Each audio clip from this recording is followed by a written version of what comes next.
Hello and welcome. I'm Patrick Curtis, your host and chief monkey, and this is the Wall Street Oasis podcast. Join me as I talk to some of the community's most successful and inspirational members to gain valuable insight into different career paths and life in general. Let's get to it.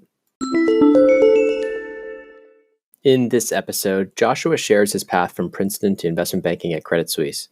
Learn why it wasn't a great fit for him, his surprising transition out, the risks and benefits of not having a clear direction, and now he landed at an exciting small business experiencing rapid growth.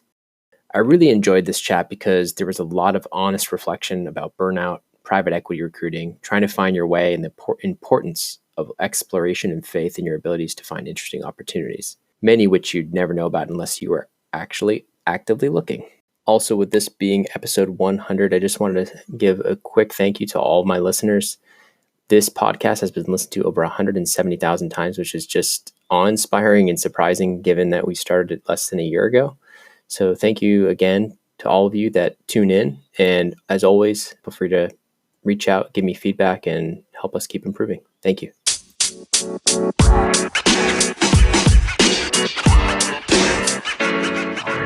All right, Joshua, thanks so much for joining the Wall Street Oasis podcast. Thanks for having me. Happy to be here. So it'd be great if you could just give the listeners a quick summary of your bio. Sure. So I went to Princeton University where I majored in politics and international relations. When it became pretty clear that I wasn't going to be a diplomat, I started looking towards the finance world, did an investment banking internship at Credit Suisse in the industrials group, enjoyed my summer, went back full time, and did the beginning of the analyst program there. Was there for about a year and a half, dipped my toes in the water when it came to buy-side recruiting and realized that it wasn't right for me at the time, and neither was staying at Credit Suisse. So I left and took a finance and operations job at a music tech, ad tech business in New York City called F Sharp.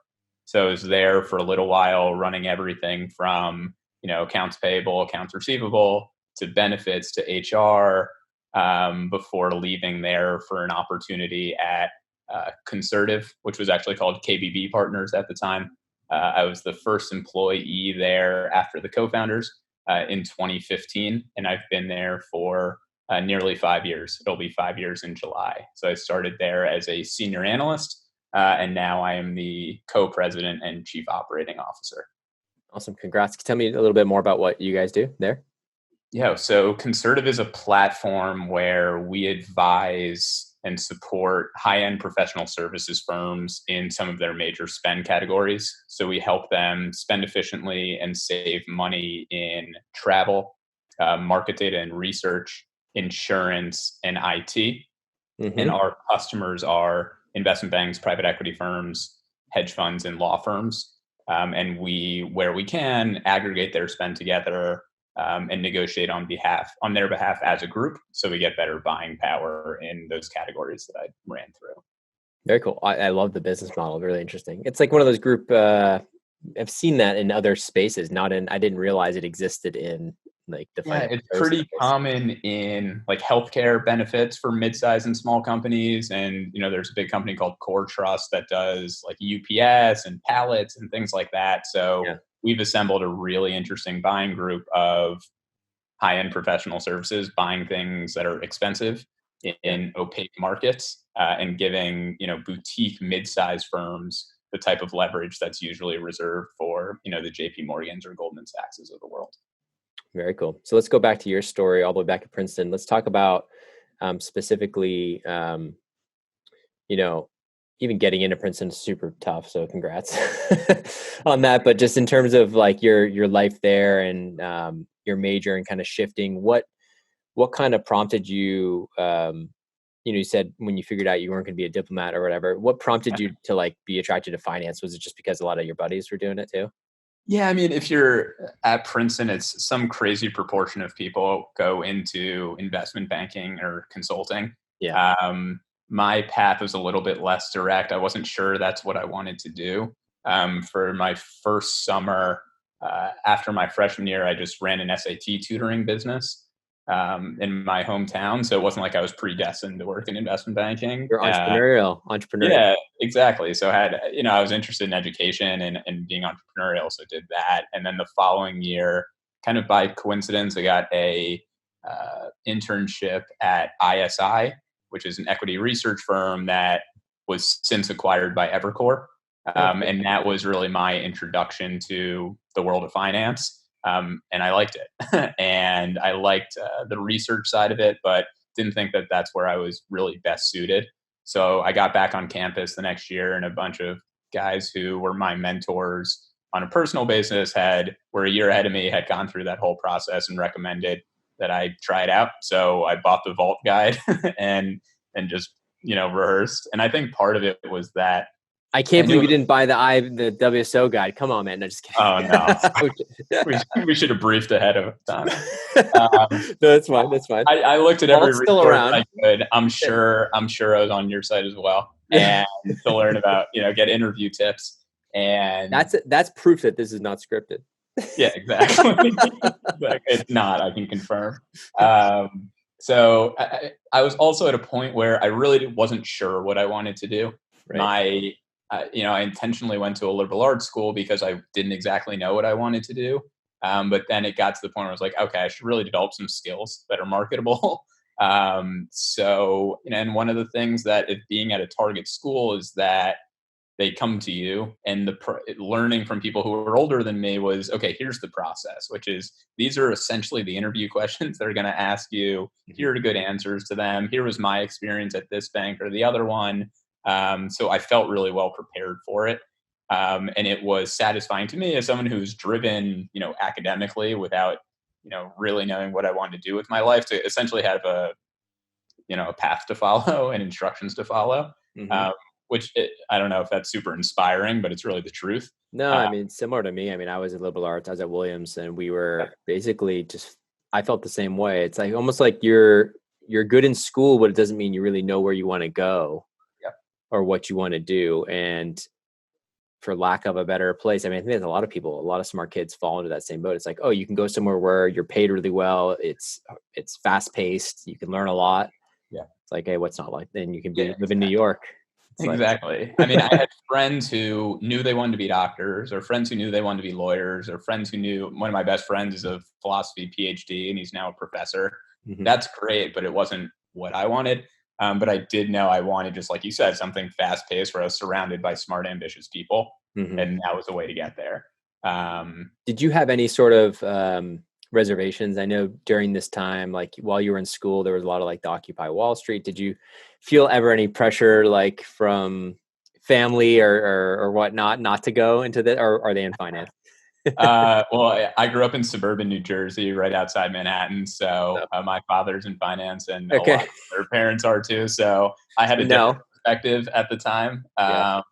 Although, anyway, that's a different topic. We said we wouldn't do politics, but no, that's fine. No, I mean, if you talk politics with me, I'm very much I'm very not educated enough to actually have any good opinions. So you can convince me of whatever. But that was part of kind of the culture at Princeton, which was that there were those factors of Wall Street not having a great reputation, particularly investment banking, and but there is similarly a really large cohort of people who that's what they want to do, which is just fine. So it wasn't really that controversial of something to be going into. Yeah, no, it makes sense where you lived in, like your social circle, your parents, like whatever. It's exactly. I knew those people weren't evil because they worked in finance. Cool. Okay, so you're kind of it's surprising me that you waited till junior year, given that your father an investment banker, or was it other people? No, he was an economist. Oh, economist. Oh, interesting. So he kind of had some inkling of what the industry was like, or he had potentially some friends in the industry. And did it surprise you looking back that it took you to kind of to junior year to be like, this is what I want to do? Or is it kind of like you're young, and do you expect like when you list, like a lot of people listening to this are super young, right? Right. And so do you feel like it's a huge advantage knowing earlier, like the kids that did know earlier? Yeah, I didn't feel disadvantaged, although when I think back about my recruiting experience my junior year, it Hmm. wasn't like every investment bank was banging down my door to interview. I was looking back and seeing the number of applications I sent and the number of cover letters, and my acceptance rate of even getting interviews was pretty low. Like Um, 5% or 20%? What do you think? Probably between 5 and 10%. Yeah, pretty low. That was, I mean, but Thanks. you're at a competitive school though, Yeah. too.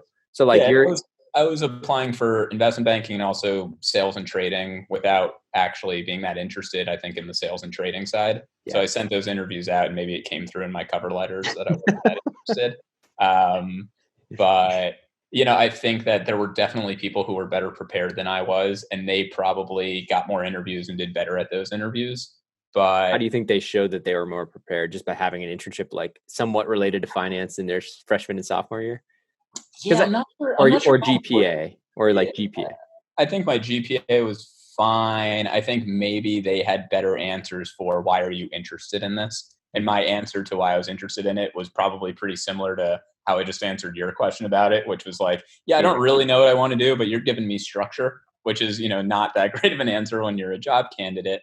yeah. Um, and so I think people who had not just that were better prepared or had done the previous internships, but had thought harder about why they were actually interested in doing it, were actually probably more successful than I was at the interviews.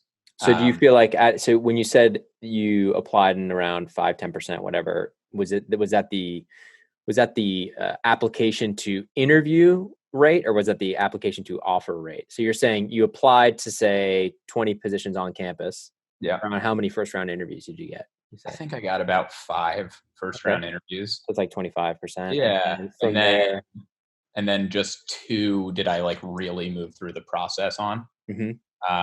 And it came down to Citi and Credit Suisse. Hmm. And Um, tell me how you kind of thought about the process of making that decision. I know it's super hard. They're both great firms. So. Yeah, no, they're both great, and also it was a slightly different time in Yeah. 2007, 2008 than Yep. now. And for example, Credit Suisse had a lot more focus on their investment banking than I think they do now. Hmm. And it came down to a lot of the people who I actually interacted with as part of the process. Okay. So that's not a knock on City at all, but and maybe that's not even a smart way to have thought about it, but it is how I thought about it, which is that you get introduced to the people who are your college's representatives on the recruiting side from the firm. And I bonded with some of the Credit Suisse folks. Some of them I actually knew previously Oh, from okay. campus. So that really sold me on it. So you make those applications. You kind of get through the gauntlet, the Yeah. interview gauntlet for the summer internship. Tell me a little bit about the ones you flamed out on. Was there specific things you think, besides having a little bit too generic of answers or anything? Was there anything else in particular where like you were surprised by certain technical questions, behaviorals, anything like that you can remember? I will say it really came down to the fact that they snuffed it out that I hadn't really prepared as well as I should have for some of the more specific questions. And even the ones that were obvious, I think it's really worth preparing for, Yeah. which is, why are you interested in going into investment banking? Hmm. And why are you particularly interested in our firm? In our firm, yeah. And Those two, you have to have those two down. like it seems so obvious, and now, however, I won't say how many years later it is. It's like, okay, Josh, 20-year-old you should have figured that out. Especially because when you're on these on-campus interviews, and it's true everywhere, is that there's so much interest in the roles from the candidates. These were at our career services, and I'm sitting in the waiting room with 100 other people I know. So if you give a mediocre response, you're not going to move forward because they know there's a line of people who would like to give a better response than that. I think one thing that I was surprised about, but pleasantly surprised, is that they didn't really get technical at all. Maybe they knew from looking at my resume that I was a politics major who's, Liberal arts. yeah, liberal arts. They could ask me an IR question, but they did ask kind of general questions to just say, gauge whether I had any interest in the markets, just to make it kind of vague. Hmm. And I think I probably did well because I am interested in it and was at the time too, but I think I probably didn't have the layer of specificity. Yeah, and having a dad who's an economist, it probably helped you talk a little bit more general market trends, Fed, like, interest That's rate right. policy, all that stuff. Yep, that's right. Interesting. Yeah, I think I could see how that would be. My guess, listening to you, is that kind of saved you, because if Yeah. you were able to talk intelligently with the markets, like, okay, this kid, he gets it. You know what I mean? Even if you didn't have the These like are my why. dinner table conversations, my Yes, whole exactly. life. So, exactly. Exactly. Okay, interesting. So um your internship, so your junior year internship, you're kind of going into this thinking, here we go, I gotta land this full-time offer so I can enjoy my senior year. Yeah. Were you stressed out? What was the thought process going into that? Did you kind of know what to expect? Yeah. Grueling hours, all the stories you hear, or was it less stressful? I guess on paper I knew what to expect. There's with the grueling hours, there's nothing quite like actually living it. Hmm. But the internship is still, it feels fun when you're doing it because you're like, oh, I'm kind of playing investment banker at that point. Yeah. And it was so exciting to like be in Manhattan and living there and, be subletting an apartment and being with my friends and having some of that freedom, that I had a really good time. Hmm. And it was my first like real corporate experience too. Hmm. So, it was fun. And I really liked the group of people I was with in the industrials group. Hmm. Um, so I really enjoyed it and I learned a ton. And I realize now that I knew nothing, but given that I didn't have a ton, I didn't do internships like that after my freshman or sophomore year, everything was new. Yeah. Um, and it's funny because the next step after, you get the offer, they'll have a networking event a few months later, and then you start ranking and preferencing which groups you want to be in. And I remember Googling furiously to like figure out what a financial sponsors group was. And because I was like, oh, that's what everybody wants to do. Like, what the heck is it? And I was just really naive and I didn't really know anything. Hmm. And I ended up wanting to do industrials because it was just, I thought it would be good exposure to a variety of companies and also every product that the firm had, Hmm. ECM, DCM, M&A. And I ended up being right about that. Hmm. But my summer, it was, drinking out of a fire hose, but I think I learned a lot. But I had a really good time. So do you think you're working like 70, 80 hours a week, something like that? Yeah, I think that's probably right. And probably there were weeks where I did more, but definitely didn't have to. Yeah. Where, that was part of it was like, okay, I want to figure out what it's like to work these grueling hours or Yep. even, just to get a sense of it because, you want to get the offer, but you also want to figure out, is this something I want to do as my job? And so Um, did you feel like, was the offer rate, were the intern to full-time offer rates high that year? I can't remember. I could look it up, but Yeah, they were high that year. I think in our group, just one or maybe two people didn't get out of a of pretty like big class, like 12 or 12 15. people. Okay. Yeah, Yeah. Yeah. it's Okay. a big group. Um, but it's the kind of thing where you get different advice over the course of the summer, where some people will say, just don't screw up and you'll get it. And then others will say, times are tough. We're only looking for half. So you Yeah. do stay on your toes. And I definitely worked really hard that summer. So at least you're getting paid, right? Yeah, exactly. And So more than usual because I think they paid us overtime. yeah, so Uh, you're like, whoa. exactly. That's not an accident. Yeah. So interesting. So you're kind of going through that. Tell me when you kind of knew you had. Tell me the process of like when they pull you in and they tell you have the full time. Like, are you Yeah, stressing until the last second, or do you kind of start getting an inkling that you're going to get it? I was pretty confident, but didn't want to be overconfident because then it would be devastating. But it wasn't a surprise when they were going to do it. Hmm. It was essentially like, this is the second to last day of the internship. Like, this is your time slot to meet with the group COO, and we'll tell you yes or no. Hmm. And I would say I was relieved more than anything. But also because I didn't have to then look for a job. I was like, this is the difference between my senior year being amazing and slightly less amazing. So I Yeah. was definitely relieved. Cool. So you go into that meeting, they tell you, congratulations, Yep. we want to extend you a full time offer. And Yeah. are you And expected to like? decide by 30 days from now if you want a bonus, essentially. Got it. Oh, so tell me about that. What do you mean? If you want like a sign on bonus? There was a signing, but I think it was a relocation bonus, but essentially it was phased. Uh, there were triggers on it. So I'll butcher exactly what the timeframes were, but if you accepted within 30 days, it was X. If you accepted within 4 months, it was half of X, and then you just lost it if you didn't decide. So I didn't shop my offer at all. I liked the group, I liked the firm, and I realized that that's what I wanted to do. So I just, Perfect. said yeah. Perfect. So you sign, you have a great senior year, I assume. Yeah. A blast. It was a blast. And as you're kind of approaching getting ready and moving to the big city, did you have roommates? What was the kind of? Yeah, I lived with one of my good friends from growing up who had also had a job locked up, but in advertising where the hours were pretty normal.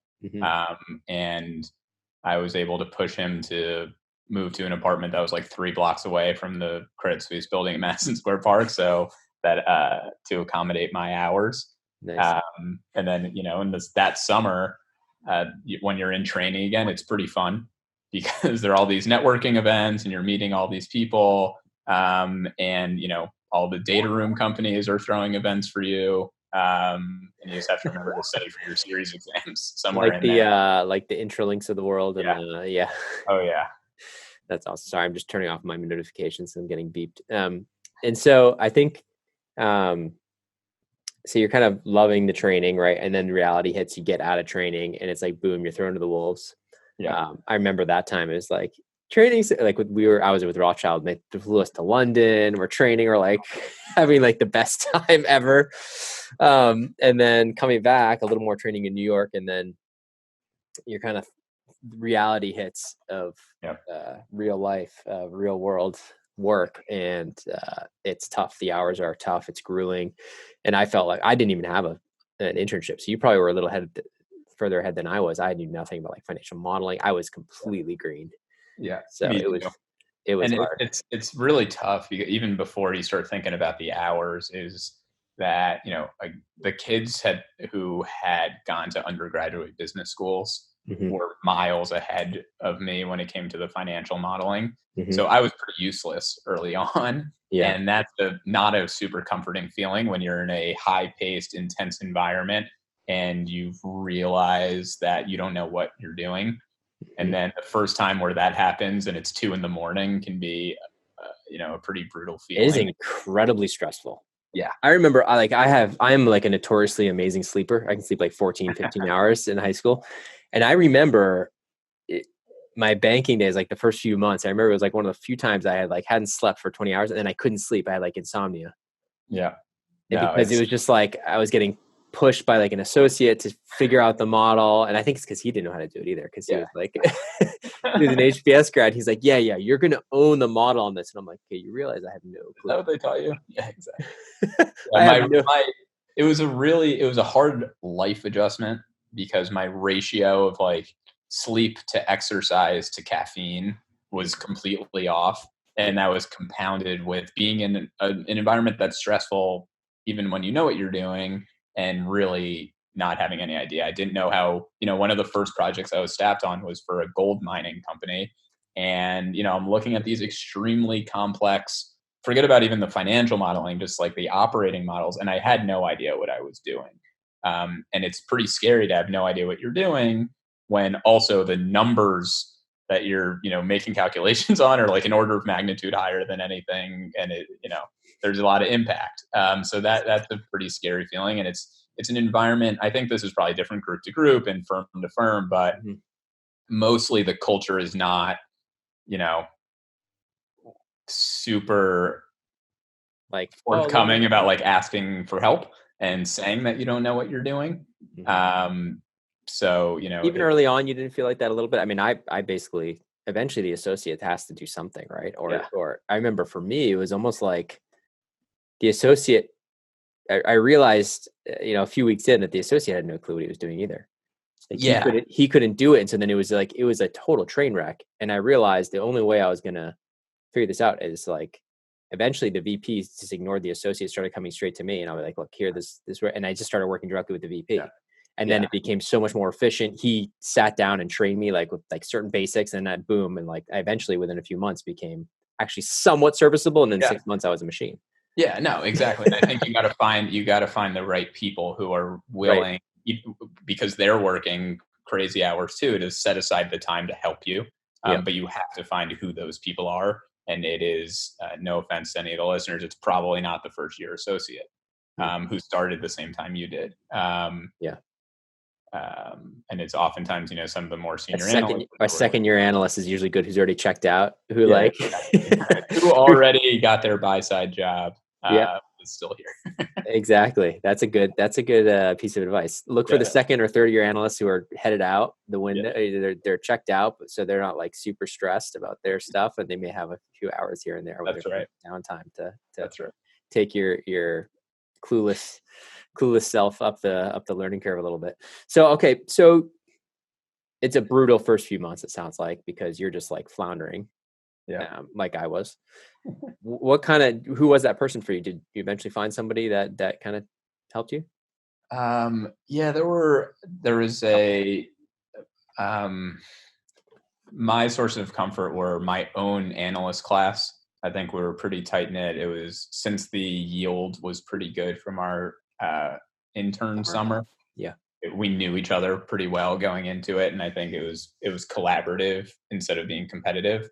So that was really helpful. And then we subdivided into verticals within industrials. And once we did that, I started focusing in paper and packaging. And there was a really strong group of experienced analysts on that team who really started showing me the ropes. And that's when I started knowing what I was doing, which was reassuring. That's awesome. It But feels good, doesn't it, when you actually start producing work product that like you're like, okay, I'm adding some value. exactly. And having trust is really, or gaining that trust, and speaking in meetings instead of just being on mute and being told not to announce yourself, is a relief too. That is a relief. That's hilarious. So okay, so you're there. It sounds like you kind of got up the learning curve within 6 months or so. You think Yeah, I think that's right. you're kind of you kind of started getting your reps in. Yeah. I think it's pretty common, especially from kids with liberal arts backgrounds. So then you kind of get through your first year. Your first bonus, I assume, is pretty good. Not It wasn't a great year, but Well, it was fine. I would say one thing they did that they announced to us at the end of training was that they were changing the schedule of the bonus. So stub. yeah, so they gave us a stub in December, which they hadn't really warned us about. And instead of tiering people into buckets, everybody got the same. Which of course, I felt I was the best performer in the group. So I thought I got short shrift on that. It was still, the largest single check I'd ever received up until that point, which was exciting. But I guess is around a $30,000 check, yeah, I 20,000. think it was a little less than that, but approximately. Okay. And it was earlier times, and Yeah. yeah, so that was a little bit misleading. So they changed our schedule to make So it they changed December. it so you got a December stub, meaning 6 months in you get kind of a half year bonus. Yeah. And then do they do another kind of half year bonus? That you have to wait the whole next year to get Yeah, the another whole one. next year. And then, not to spoil, but I left before then. So it started, I started being, kind of disenchanted with it, probably about a year in, the following summer. And it was really when I started doing the buy side recruiting. Mm-hmm. And going back to the questions you asked about those other interviews, I started doing the PE recruiting really without having any idea if I was interested in it at all. And This seems to be a pattern. Joshua, yeah, we got to stop this. yeah, well, let's talk about my current job. But when Yeah. we got to, which I like a lot, but when Yeah. I started doing the PE recruiting, and I did it because it was the next step. And as some of your listeners know, is I was getting emails from headhunters while I was still in training. And I hadn't even figured out if I liked my current job. And they were already starting to think about the next one. And then, when you're sitting there late at night in the bullpen, everyone is dreaming about moving over to the buy side because you get told, it's less work and more money. But then, you send out a meeting invite at 2 a.m. that has, lawyers on it and, PE guys on it, and they're accepting that invite at 2 a.m. So, they're up too. Yeah. You start learning that, maybe that's not the case. So, it's not just about lifestyle, but, I also found I wasn't particularly interested in it. So I started doing some of the recruiting, and when they were asking me the question of, why do you want to do this? I remember in one of my first interviews, and I won't name the firm, Yeah. and I got a few interviews, and this was on like a Sunday morning or something. Yeah. And Oh, was this on cycle, like the craziness? yeah, Oh my gosh. So yeah, yeah. like that So, is a gauntlet, man. yeah, you're going to some of these cocktail events, and then all of a sudden, like everybody, freaks out. You get that first email, whoever moved first that year, and then your life kind of turns upside down, and you got to be doing your real job still, which was already a kind of unsustainable number of hours, and then also, practicing your LBO modeling and figuring out what answers you're going to give. And remember the first interview I had. It was a principal at a private equity firm. We're in this beautiful wood paneled building room, and he goes, "So, why do you want to work in private equity?" I give my answer, and he goes, That's just a terrible response." And I was like, "Great. I don't know if you're testing me or if you mean it, but either way, this is not good." He said that, or you were thinking that? I was thinking that. Yeah. His response His response was immediately just, was "That's like, "That was terrible," and the then that was answer." it, and then Yeah. flat. And then, we had to talk for another 25 minutes, but it was obvious that it wasn't really going anywhere. But that I was undeterred at that point. I still interviewed for probably probably a month or two after that, flew to some places, and it was just nothing. There were no good fits of things I wanted to do that coupled with places I got offers for. And then So I you had, did get some offers, but it was yeah, like one or two, but I yeah, just wasn't, they were in locations I wasn't interested in, which means I probably shouldn't have interviewed. yeah, Or there were a few credit opportunities that at the time I didn't really understand what they were and yeah. therefore on.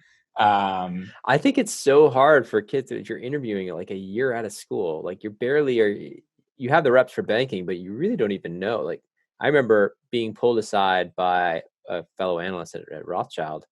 This had to be during the second year, like literally my second year. Forget about the first year or during training or anything. And he was like, "This is what private equity is." Yeah. Like this is like I didn't even know this whole industry existed. Yeah. I was just in restructuring, doing like those working with clients there, and I didn't even realize like that whole world existed. And so it's just a different world Yeah. now.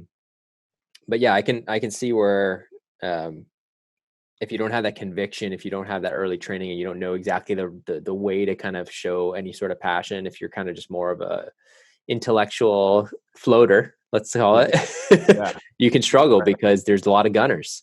Yeah.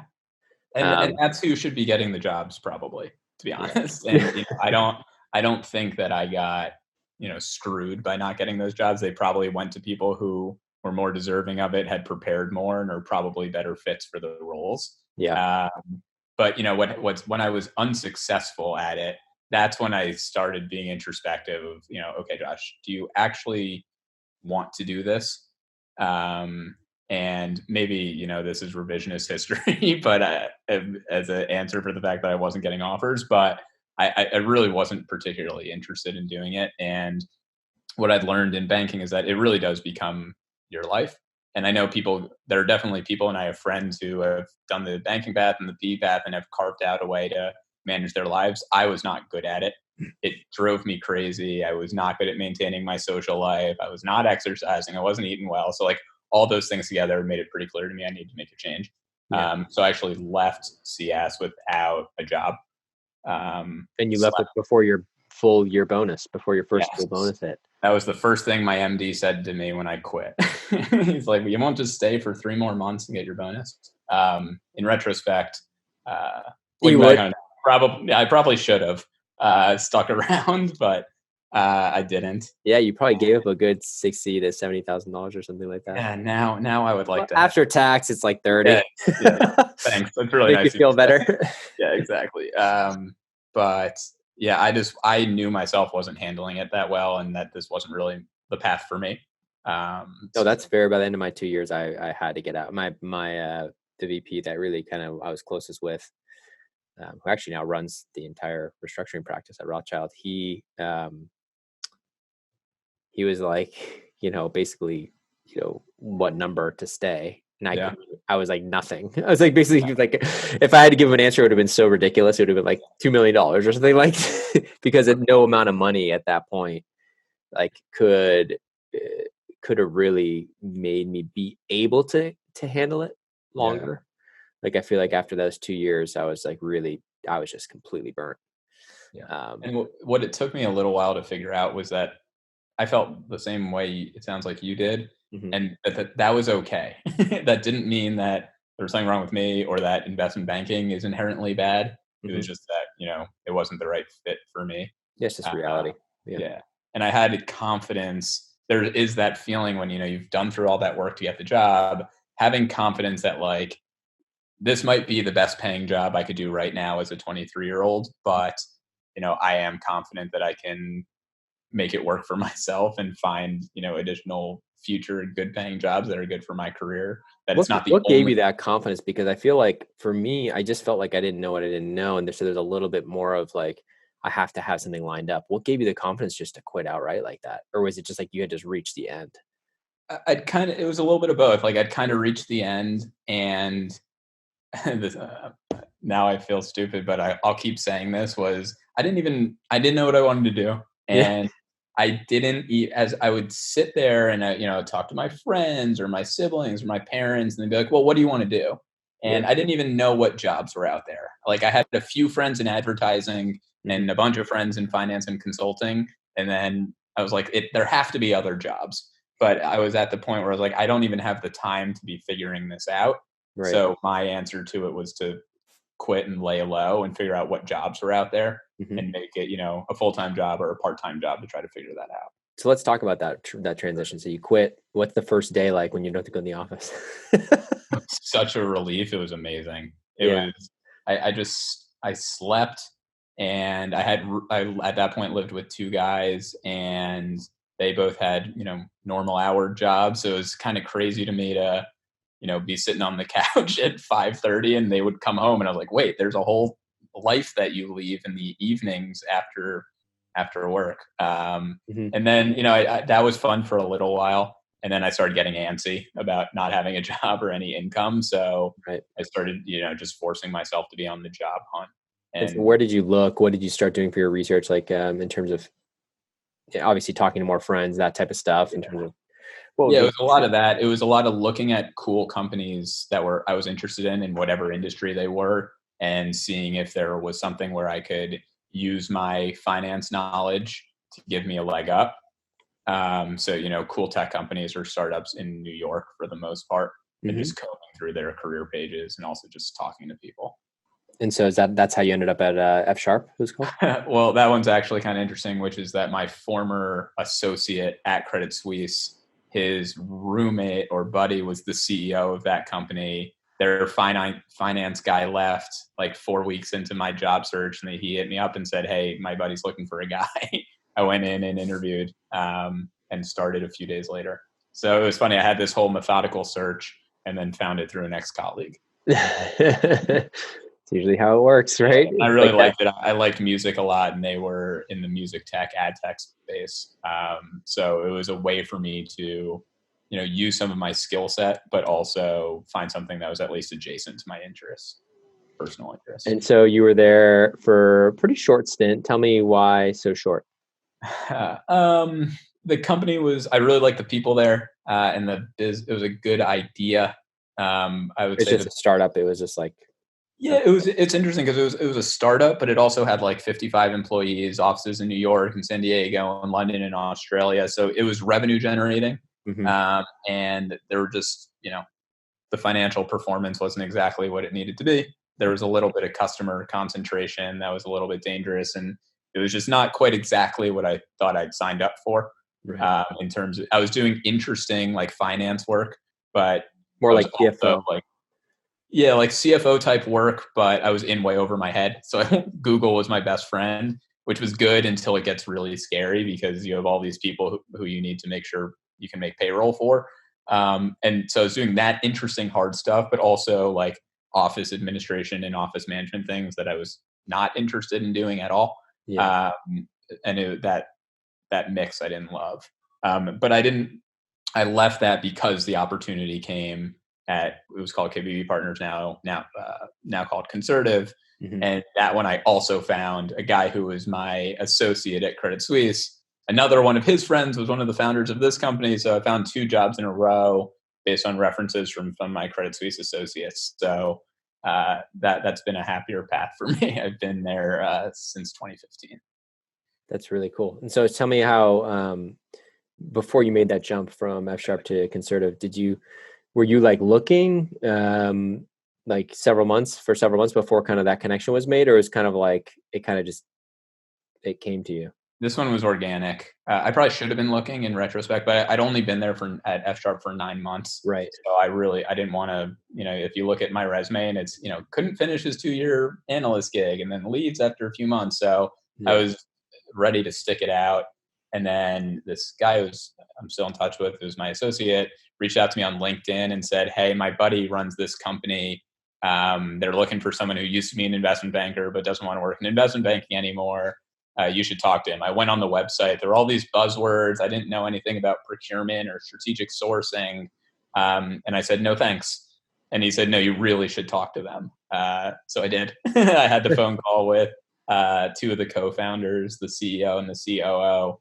They were really smart. They explained the business model and I loved it. And I thought the trajectory that they were charting was a really interesting one. So I'm glad I ended up being pushed into taking that phone call, and I'm glad I did it, which I think is good advice too, which is take the damn phone call. Take the phone call, at least listen. Definitely. And the You rest is could be history. shocked at some of these tiny companies that are like experiencing explosive growth. And if you can get on the train early, man. Yeah, exactly. And that's part of the lesson I learned of, I had the feeling that there were all these great jobs out there. There had to be, that I just didn't know existed. And this is an example of one, which is just in an industry I didn't even know existed. Yeah. And so, yeah, take the call. So was the finance background kind of interesting? Do you think they were looking for a former banker because of the work ethic like that, or was it the actual finance stuff that was helpful It's to a them? little bit of both. Definitely the work ethic. Mm-hmm. And, even as we recruit right now and we try to recruit lapsed investment bankers, is, you can't teach attention to detail in the way that an investment bank teaches attention to detail. Yeah.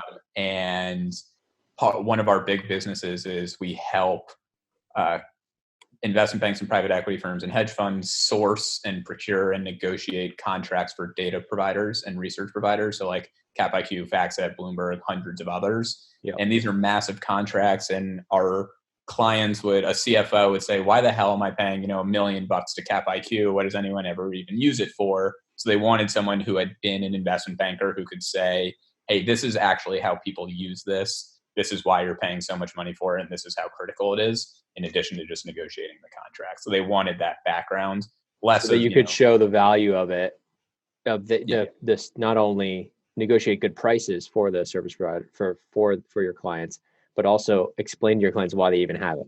Exactly. Instead of a CFO saying, "These kids, why do I need to spend all this money for these analysts to have something," really saying to them, "Here's what this product is, here's what the competitive landscape is, and here's why it matters," was invaluable. And we still do a ton of that. Very cool. So what's the path? So you've been there for now almost 5 years. Yeah, it'll be 5 years in July. Yeah. So what's the path for you guys? Are you guys funded, or is it all bootstrapped?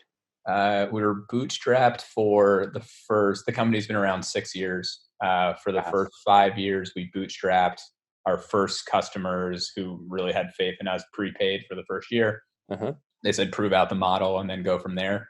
So that's what we did. And then almost exactly a year ago, we took on some funding from a group of individual investors, people who have, spinning Rolodexes that have helped us grow the business.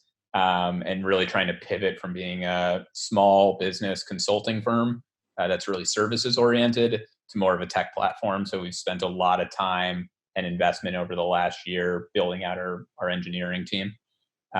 So we've hired a new VP of engineering, and we're adding clients and adding spend categories that we're helping people in.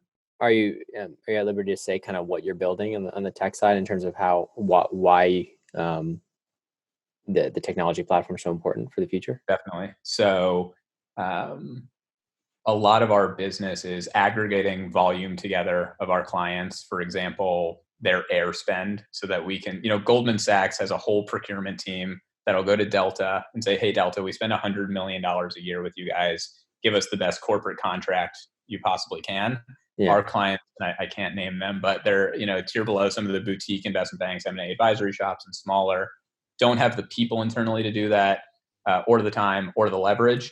So we're building platforms to aggregate their data together so that when we go to the suppliers, we have information that we can slice and dice on travel patterns. It's a way to take the data that you're getting from your clients. I mean, that must be really hard because you got to build the feeds from like their expense reports. Yes, or from their travel agencies. Or from the travel agencies into your platform, and then have it tagged all properly and all that stuff. So you can slice and dice. Yeah, that's the hard part. And then you need the human who is the expert in these contracts to then negotiate it. So where we started was with the humans, and now we want to give leverage to those people and make them really. Because right now they've been doing it mostly manually, like brute strength. We have some. We have, like I said, we've recruited a lot of former investment bankers. So we have some of the best, Excel models you can make, but it's not quite the same as having real software engineers there. Yeah. So that's what we're trying to do. And we're doing this. A lot of our work is manual, but can be tech enabled. So even, negotiating a Cap IQ contract or something like that, our team, which is small but mighty, did 750 research contract negotiations last year, which you need smart people to do, but there is some mundane housekeeping that can be automated that we're building. Very cool. I love it. Yeah. I think it's a really cool idea. I think you guys are, it's probably going to be huge in 10 years. I hope so. Yeah. But it sounds like you're, for the future for you, you're probably sticking around, huh? Yeah, that's the plan. We're really focused on building. Our whole team is really convinced at the potential value, and we're really, we're proud of what we've built, but we do very honestly think that we're just scratching the surface. And our addressable market of, mid-sized private equity firms, right now we have 50 customers, and we think that there's room to have hundreds of them. So, we do really think that we're just at the beginning here. Very cool. Well, anything else before we call it, Josh? It's been real fun. Anything you'd share kind of in terms of words of wisdom to your younger self or to the young listeners before we call it? Yeah, I this will be a repetition of what I said before, and without knowing, any of the individuals who are listening, is just to have confidence in yourself, which either means that you should have conviction in the decisions you've made about your path and, being in investment banking or moving forward, or not. And that it's okay if the answer is or not too, because there are a lot of really good opportunities out there. But the skills that I personally developed in investment banking, from work ethic, attention to detail, but also just the nitty gritty on, financial modeling, are continuing to be useful for me. Great. Well, Josh, thanks so much for taking the time. Of course. Thank you, Patrick. And thanks to you, my listeners at Wall Street Oasis. If you have any suggestions whatsoever, please don't hesitate to send them my way, Patrick@wallstreetoasis.com. Until next time.